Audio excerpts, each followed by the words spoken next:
MP3 플레이어를 처음 출시한 기업은 참으로 놀랍게도 대한민국 기업인 세안정보시스템이었죠. 디지털캐스트라는 벤처기업이 개발한 것을 그대로 발매한 건데 그때 당시만 해도 한국이 세계 시장에서 기술로 앞서진 않았던지라 제겐 상당히 놀라운 충격이었습니다. 디지털 전환에 눈독을 들인 기업은 많았습니다. 하지만 제게는 한때 업계 세계 최강자였던 소니 그리고 후발주자임에도 불구하고 뮤직 플레이어 시장을 장악한 세계적인 건물 IT 기업인 애플이 인상에 남아요. 사실 휴대용 뮤직 플레이어를 소니가 최초로 발명한 건 아니죠. 하지만 소니가 대단했던 이유는 계속된 기술 혁신으로 자신들만의 강점을 키웠다는 겁니다. 있는 기술만 돌려쓰던 회사들과는 차이가 있었죠. 문제는 모종의 이유로 인해 소니는 MP3 시장에서 고전합니다. 휴대용 뮤직 플레이어 1위인커녕 후발주자인 애플에 처참하게 밀리죠. 당시 여러가지 인터뷰, 책자로 미뤄볼 때 잡스는 한때 소니에 푹 빠졌다고 합니다. 다만 그는 단순히 소니의 팬에 머무르지 않고 소니의 장점을 철저히 자기식으로 편집하여 자신이 소니의 지위를 차지하고자 했죠. 소니 팬들은 스마트폰을 볼 때마다 떠올리는 모델이 있죠. 바로 PDA인 클레이입니다. 하지만 팜OS를 사용하는 클레이는 iOS를 쓴 아이폰에 잡아먹히고 말았죠. 마찬가지로 새로운 MP3형 워크맨, 네트워크 워크맨은 아이팟에 잡아먹혔습니다. 그런데 참으로 희한하게도 무너진 클레이와는 달리 소니의 워크맨은 아이팟이 단종되는 순간에도 끝까지 살아남았단 말이죠. 소니 같은 기업이 애플에 잡아먹힌 이유도 상당히 궁금한데 왜 잡아먹힌 소니가 더 오래 버티게 되었는지는 정말 수수께끼입니다. 대체 왜 이런 일이 벌어졌을까요? 이번엔 소니와 애플의 경쟁 그리고 소니 워크맨이 살아남은 이유를 이야기해보려고 합니다.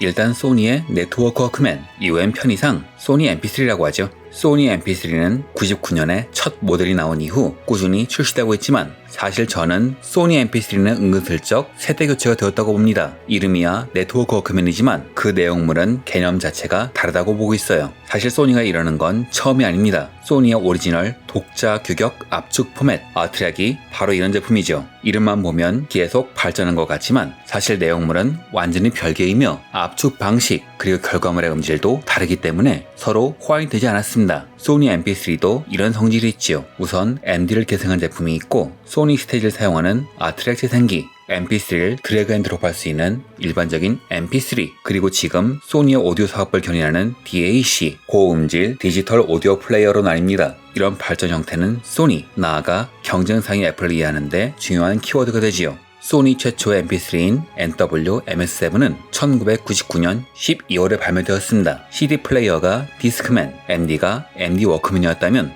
이 제품은 MS 워크맨, 메모리 스틱 워크맨이었죠. 이 제품은 편의상 소니의 첫 MP3라 부르지만 정작 이 제품은 디지털 음원을 지원하되 MP3는 지원하지 않으므로 MP3로 부르기엔 좀 문제가 있어요. 이는 당시에 소니의 지위와 관련이 있습니다. 당시 소니는 휴대용 뮤직 플레이어 시장의 최강자였고 그렇기에 시장을 통제하고 싶어 했죠. 이런 이유로 보안 장치가 없는 범용 포맷이라 저작권 관리가 어려운 MP3보다는 소니가 모든 것을 관리할 수 있는 아트랙만 쓰는 게 낫다고 써도 문제가 없다고 생각하기 때문이죠. 이게 제품명에 MS를 쓴 이유이기도 합니다. MS는 소니의 독자 포맷인 메모리 스틱을 말하는 것이거든요. 소니는 자사가 통제할 수 있는 시장이 갖고 싶었던 것이죠. MD가 차세대 미디어가 되주길 바랬다면 메모리 스틱이 차세대 메모리 카드가 되어주길 바랬던 겁니다. 이런 의미에서 저는 이 제품은 MP3가 아니라 미디어를 MD에서 메모리 스틱으로 교체하여 구동부를 없앤 MD에 더 가깝다고 봅니다. 어트랙을 사용하는 것도 그렇고 기계 UI마저 MD 플레이어와 비슷하죠.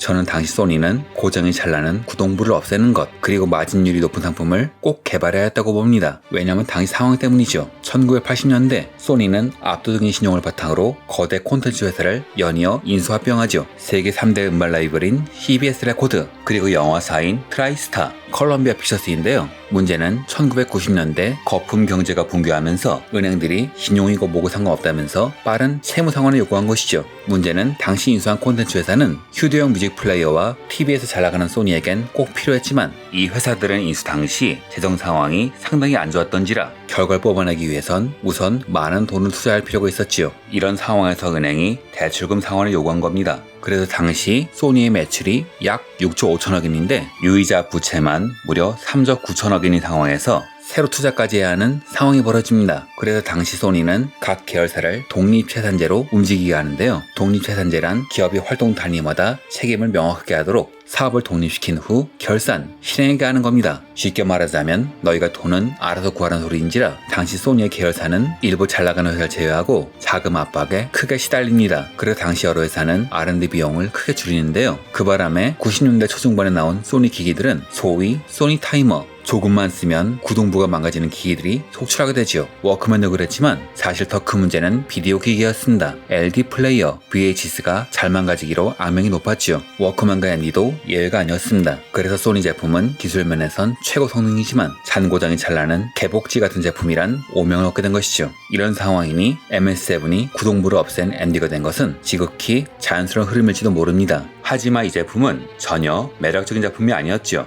MS7의 가격은 무려 45,000엔, 98년에 나온 첫 메모리 스틱 64메가의 가격은 무려 20,000엔. 이 제품을 쓰기 위해선 적어도 65,000엔이 필요했습니다. 당시 일본에서 판매되는 32메가-mp3의 가격이 25,000엔이었고 일본 외 국가에선 이 가격의 반값 수준이었죠. 그렇다고 음질이 좋았던 것도 아닙니다. 결정적으로 재생 시간이 4시간에 불과한 덕분에 이 제품은 소리 소문 없이 묻히게 되었죠. 여기서 애플과의 차이가 드러납니다. 우선 애플이 아이팟을 발매한 것은 2001년이지만 그 이전까지 가만히 있다가 소니에 추월당한 것은 아니었죠. 그 증거로 2001년 1월에 출시한 애플 아이튠즈의 베이스는 90년대에 인수한 사운드잼 앰프였습니다. 즉 기술이 숙성할 때까지 참고 기다린 거죠. 왜냐하면 애플은 기술을 굳이 빨리 팔 필요가 없었기 때문입니다.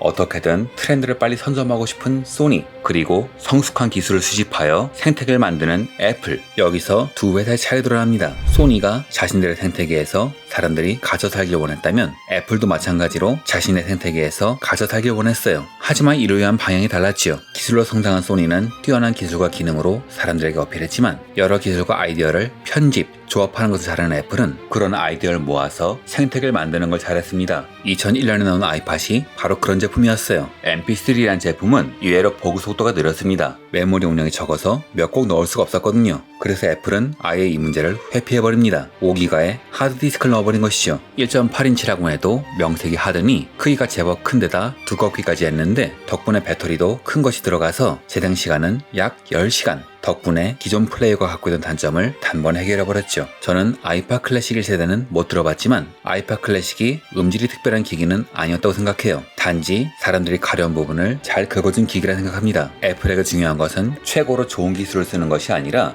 쓸만한 기술을 편집하여 재구성하는 것이었으니까요. 그럼 왜 소니는 그렇게 하지 않았냐? 이건 상당히 여러가지 이야기가 얽힙니다.